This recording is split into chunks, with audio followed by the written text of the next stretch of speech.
साथियों, यहाँ पर हम आज प्रेजेंट टेंस का चारों पार्ट का एक वीडियो में रिवीजन देखेंगे। तो यहाँ देखिए, हमें देखना क्या रहता है, जैसे हिंदी में जो वाक्य आते हैं उन पर हमें ध्यान रखना रहता है कि जैसे हम हिंदी से इंग्लिश सीख रहे हैं तो हम हिंदी की बात करते हैं, ठीक है। तो आप यहाँ देखेंगे यहाँ पर कि वाक्यों के अंत में जैसे ये ता प्लस हा लिखा हुआ है ना, ये ता प्लस हा इस तरह से आएगा, पढ़ता है, सीखते हैं। यहाँ रहा प्लस हा लिखा हुआ है, ठीक है। तो ये जैसे रहा हूँ, रहे हैं, रहा है, रहे हैं, इस तरह से वाक्यों के अंत में ये आता है। तो देखिए क्या होता है, जैसे प्रेजेंट टेंस, ये है हमारा कौन सा टेंस का हम रिवीजन देख रहे हैं, प्रेजेंट टेंस का, ठीक है। तो प्रेजेंट टेंस में हम पहला जो इंडेफिनिट टेंस है हमारा प्रेजेंट इंडेफिनिट टेंस, उसमें देखेंगे तो यहाँ पर हमें ये फार्मूला याद रखना है, subject do does is do does, ठीक है। फर्स्ट फॉर्म में SIS प्लस ऑब्जेक्ट, ओके। तो यहाँ यदि ये फार्मूला हमें अप्लाई करना तो इसके लिए हमें ध्यान रखना पड़ेगा कि डू डज कब लगेगी।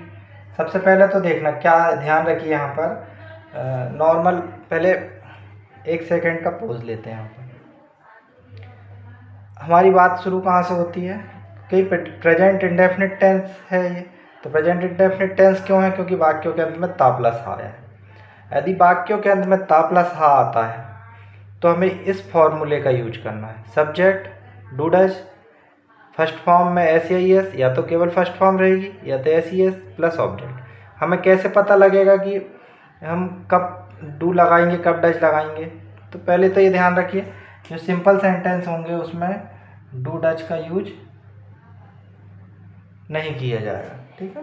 सिंपल सेंटेंस, अब सिंपल सेंटेंस क्या होते हैं, जैसे सेंटेंस के टाइप ऑफ सेंटेंस में देखते हैं, नेगेटिव सेंटेंस, इंट्रोगेटिव सेंटेंस, ठीक है, और सिंपल सेंटेंस।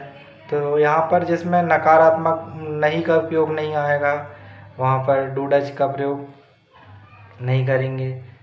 जैसे कोई प्रश्न नहीं किया गया है वाक्य में तो वहाँ पर डू डज का यूज नहीं करेंगे। साधारण वाक्य जैसे ये एग्जाम्पल लिखा हुआ है, वह किताब पढ़ता है, हम अंग्रेजी सीखते हैं, तो यहाँ पर हम ये सिंपल सेंटेंस हो गए, तो यहाँ पर डू डज का यूज हम नहीं करेंगे। मेन वर्ब की फर्स्ट फॉर्म या तो प्लस में SEIS भी लगेगा, फिर बाद में ऑब्जेक्ट लगेगा। तो देखेंगे यदि हमारा सब ये सब्जेक्ट होते हैं, देखिए अभी हम ये रिवीजन क्लास है, ठीक है। इससे पहले हमने जो अलग अलग पार्ट की वीडियो डाली है वहाँ पर सारा कुछ मतलब लिखा हुआ है, समझाया हुआ है।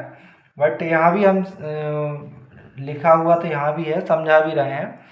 और जो चीज़ आपको यदि ऐसा लग रहा है तो आप पुरानी वीडियो पर भी जाके देख सकते हैं। हमारी जो प्रेजेंट इंडेफिनिट टेंस की सेपरेट वीडियो है, अलग अलग टेंस की सेपरेट वीडियो है, वहाँ से भी आप देख सकते हैं। यहाँ ये रिवीजन क्लास है तो थोड़ा यहाँ पर बहुत सारी चीज़ें मतलब ऐसा है कि थोड़ा फास्ट चल रही हैं, ठीक है। तो आप देखिए, जैसे आप यहाँ से कर पा रहे हैं तो ठीक है, नहीं तो वहाँ से भी कर सकते हैं। तो सब्जेक्ट हैं ये, आई वी यू दे क्या होते हैं, सब्जेक्ट होते हैं। ही सी इट नेम क्या है, ये भी सब्जेक्ट है हमारा। यदि आई वी यू दे इसका एक ग्रुप होगा, यहाँ पर देखिए ये आई वी यू दे, इसका एक ग्रुप रहता है यहाँ प्रेजेंट टेंस में। ये वाले प्रेजेंट इंडेफिनिट टेंस में आई वी यू दे का एक ग्रुप रहेगा सब्जेक्ट का। इस ग्रुप में डू का यूज करना है हेल्पिंग वर्ब के रूप में, ठीक है। मेन वर्ब की फर्स्ट फॉर्म, केवल मेन वर्ब की फर्स्ट फॉर्म रहेगी यहाँ पर, SIS नहीं लगाना है, ठीक है।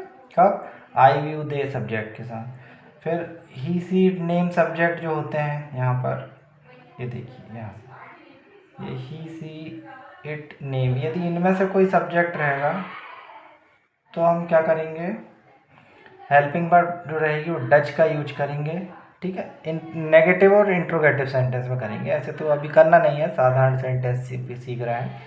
मेन वर्ब की फर्स्ट फॉर्म या तो प्लस में एस रहेगा या यस, ये कंपलसरी है। यहाँ पर मेन वर्ब की फर्स्ट फॉर्म में एस या यस लगाना ही है। कब, ही सी इट नेम ये सब्जेक्ट होंगे तब। एग्जाम्पल देखेंगे, वह किताब पढ़ता है। तो अब देखिए हम कैसे पहचानेंगे हिंदी के सेंटेंस में कि सब्जेक्ट क्या है, हेल्पिंग वर्ब क्या है, मेन वर्ब क्या है। देखिए हमारा जो वीडियो में आप हमारा जो पेन की यहाँ पर जहाँ पेन के अकॉर्डिंग हम दिखा रहे हैं आपको, जो बोल रहे हैं उसको ध्यान से सुनिए और देखिए वीडियो में, देखने से आपको समझ में आएगा, ठीक है। कैसे पता चलेगा कि कौन सा सब्जेक्ट लगाना है? ठीक है, सब्जेक्ट क्या है सेंटेंस में हिंदी में, हेल्पिंग वर्ब क्या है, मेन वर्ब क्या है, ऑब्जेक्ट क्या है। तो देखिए यहाँ पर जो हिंदी के वाक्य हैं, जैसे ये सब्जेक्ट तो यही आएंगे, सिंपल है, आई भी उदय ही सी इट नेम। तो सब्जेक्ट जो भी बॉय को जैसे ही बोलेंगे, लड़का है तो यहाँ पर हम ध्यान रखेंगे इस चीज़ का।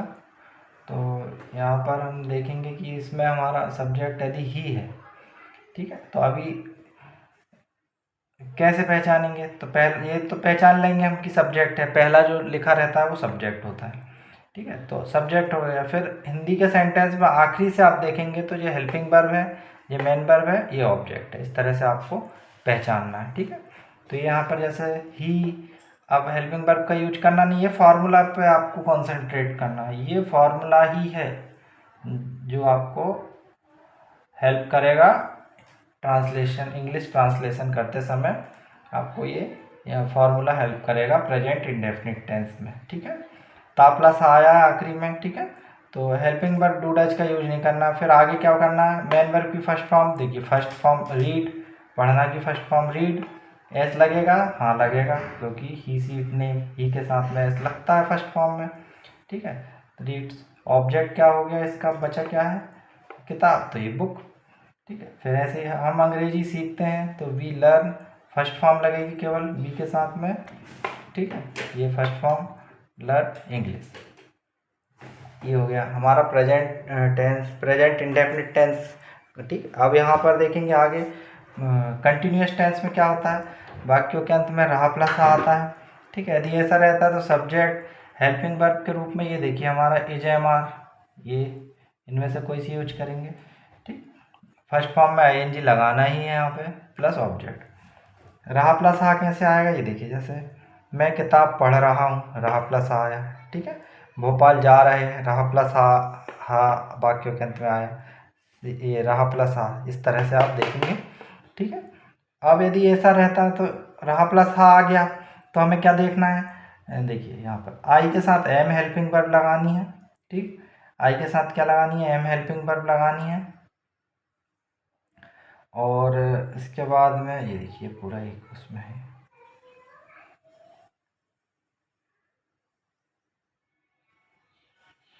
ठीक है। यहाँ पर आई के साथ एम हेल्पिंग वर्ब लगानी है, ठीक। इसके बाद में एक आई के साथ एम हेल्पिंग वर्ब लगानी है, बी यू दे के साथ are helping verb, he she it name के साथ इज हेल्पिंग वर्ब लगानी है, और फर्स्ट फॉर्म में आई एन जी सभी के साथ रहेगा। अब एग्जांपल देखेंगे, मैं किताब पढ़ रहा हूँ, तो मैं तो इसका हो गया सब्जेक्ट आई, फिर आई के साथ में एम हेल्पिंग वर्ब, ये देखिए यहाँ से, ठीक है। और पढ़ना रीड, आई एन जी लगेगा ही फर्स्ट फॉर्म में यहाँ पे, ठीक है, प्लस ऑब्जेक्ट क्या है? बुक। तो I am reading book.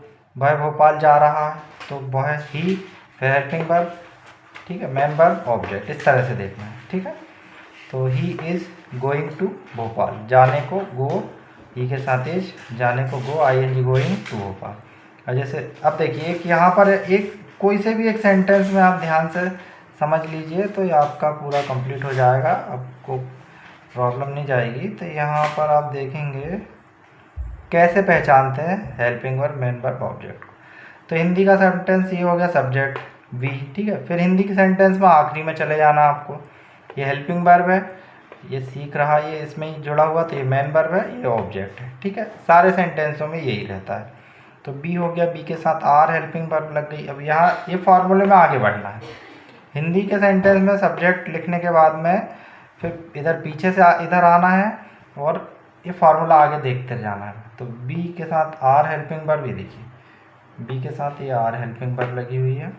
Learn, सीखना, लर्न होता है लर्निंग इंग्लिश, ठीक। ये हमारा कंप्लीट हो गया। यहाँ पर देखिए, यहाँ पर प्रेजेंट टेंस में हमारा थर्ड पार्ट आता है परफेक्ट वाला, ठीक है, प्रेजेंट परफेक्ट टेंस। इसमें वाक्य के अंत में चुका प्लस आता है।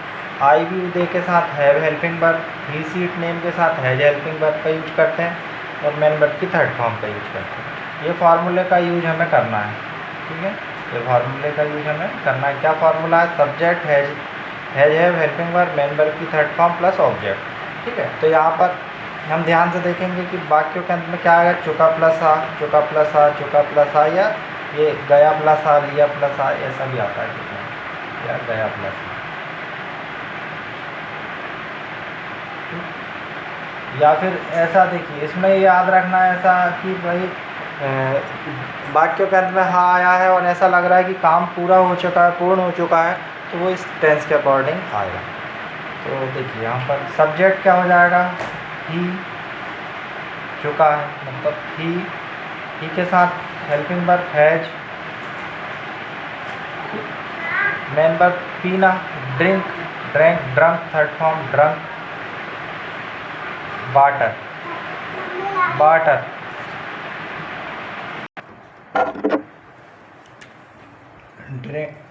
ही इज ड्रंक वाटर।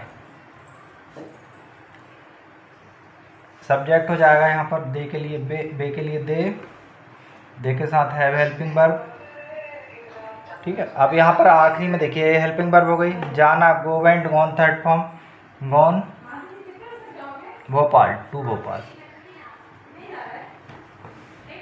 ठीक है, ये भोपाल। हम कार खरीद चुके हैं, तो हम के लिए लिखेंगे बी के साथ हेल्पिंग वर्ब देखिए क्या लगेगी यहाँ पर, हैव, ठीक है, ये देखिए, ठीक, आई व्यू दे के साथ हैव, खरीदना, बाय, वॉट, बॉट,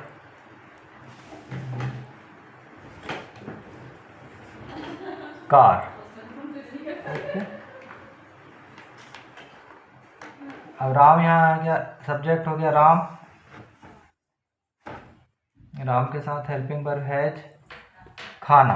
अब खाना, खाना, ये दो चीज़ है अलग, एक ऑब्जेक्ट के रूप में आएगा तो फूड, मेन वर्ब के रूप में आएगा ईट, तो ईटन, थर्ड फॉर्म आ जाएगी eat ate eaten, eat ate eaten, Ram has eaten food, ठीक। ये इस तरह से हमको यहाँ पर ये कंप्लीट हो गया हमारा प्रेजेंट परफेक्ट टेंस। देखिए साथियों यहाँ पर हमारा नेक्स्ट पार्ट आता है प्रेजेंट परफेक्ट कंटिन्यूस टेंस। इसमें देखिए वाक्यों के अंत में रहा प्लस था, साथ में समय की बात की जाएगी। जैसे कि एग्जांपल देखिए, वह 10 वर्षों से, समय आ गया, आखिरी में आ गया रहा प्लस आ, समय ऐसा आएगा बीच में सेंटेंस में और रहा प्लस आ इस तरह से आएगा, तो ये हमारा मतलब प्रेजेंट परफेक्ट कंटिन्यूस टेंस हो जाएगा, ठीक। तो यहाँ पर देखेंगे आई विल दे, ये जो सब्जेक्ट है इनके साथ have been helping verb, he she it name के साथ में has been helping verb, he she it name के साथ में हैज बीन हेल्पिंग वर्ब का यूज करना है, नोट। अब यहाँ निश्चित समय और अनिश्चित समय, समय जो आएगा ना उसके लिए देखिए सिंस फॉर का यूज करते हैं, या तो सिंस या तो फॉर का यूज। लेकिन सिंस फॉर का यूज कब करेंगे, जैसे सिंस होता है निश्चित समय के लिए, जैसे 2003 मंथ का नेम आएगा स्पष्ट लिखा हुआ, ठीक है, जैसे सुबह शाम दोपहर, इस तरह से एक निश्चित समय की बात की जाएगी बिल्कुल, तो उसके लिए हमें सिंस का यूज करना है। और अनिश्चित समय आएगा उसके लिए हमें फॉर, अनिश्चित समय जैसे 2 दिनों से, 10 वर्षों से, 2 महीने से, ये अनिश्चित समय हो जाता है, तो यहाँ हमें फॉर का यूज करना है। तो यहाँ देखेंगे subject has been have been helping verb, ये फॉर्मूला देखेंगे यहाँ पर हम, subject has been have been helping verb, main verb की फर्स्ट फॉर्म में आईएनजी, सभी सब्जेक्ट के साथ में फर्स्ट फॉर्म में आईएनजी लगाना प्लस ऑब्जेक्ट। फिर यहाँ अभी और है फार्मूला, ये देखिए यहाँ पर थोड़ा सा क्या है, यहाँ पर सिंस या फॉर, ऑब्जेक्ट के बाद सिंस फॉर प्लस टाइम, जो टाइम रहेगा हमारा वो लास्ट में हम लोग को यूज करना है। तो एग्जांपल कैसा आएगा, जैसे वह 10 वर्षों से अंग्रेजी पढ़ रही है, तो वह तो हो गया सब्जेक्ट सी। फिर हिंदी के वाक्य में आखिरी में चले जाइए, हेल्पिंग वर्ब हैज बीन, ठीक है, फॉर्मूले में आगे बढ़ना है, ये फॉर्मूले में यहाँ देखिए ये फॉर्मूले में आगे बढ़ना है सब्जेक्ट लगाने के बाद में। और हिंदी के सेंटेंस में पहला तो सब्जेक्ट लिखा हुआ रहता है, सब्जेक्ट हो गया। अब फिर हिंदी के सेंटेंस में आखिरी से देखना है, ये हेल्पिंग वर्ब है, ये मेन वर्ब है, ये ऑब्जेक्ट है, ठीक है, ये समय है, ठीक। तो अभी देखिए ये हो गया, वो है सी हो गया, और हेल्पिंग वर्ब हैज बीन, फार्मूले में आगे बढ़िए, फर्स्ट फॉर्म में आईएनजी मतलब रीड, पढ़ना मतलब फर्स्ट फॉर्म आईएनजी लगा है फर्स्ट फॉर्म में, रीडिंग इंग्लिश, ऑब्जेक्ट हो गया इंग्लिश, ठीक है। फिर फॉर 10 वर्षों से, ये देखिए 10 वर्षों से, 2 वर्षों से, ये निश्चित नहीं है, 2 वर्षों से, ये ऐसे मतलब संख्या चेंज हो जाएगी, यहाँ से कुछ भी हो सकती संख्या। यहाँ जैसे 10 वर्षों से है तो फॉर 10 ईयर्स, ठीक। ये हमारा प्रेजेंट टेंस का पूरा पार्ट, चारों पार्ट कंप्लीट हो गए यहाँ पर हमारे, ठीक है। तो आप थैंक्स फॉर वॉचिंग, वीडियो को लाइक करिए, चैनल सब्सक्राइब करिए और वीडियो को अधिक से अधिक शेयर कीजिए और हमें आपका सहयोग प्रदान कीजिए, और आप हमारे साथ बने रहिए हमारी इंग्लिश लर्न सीरीज में। Thanks for watching.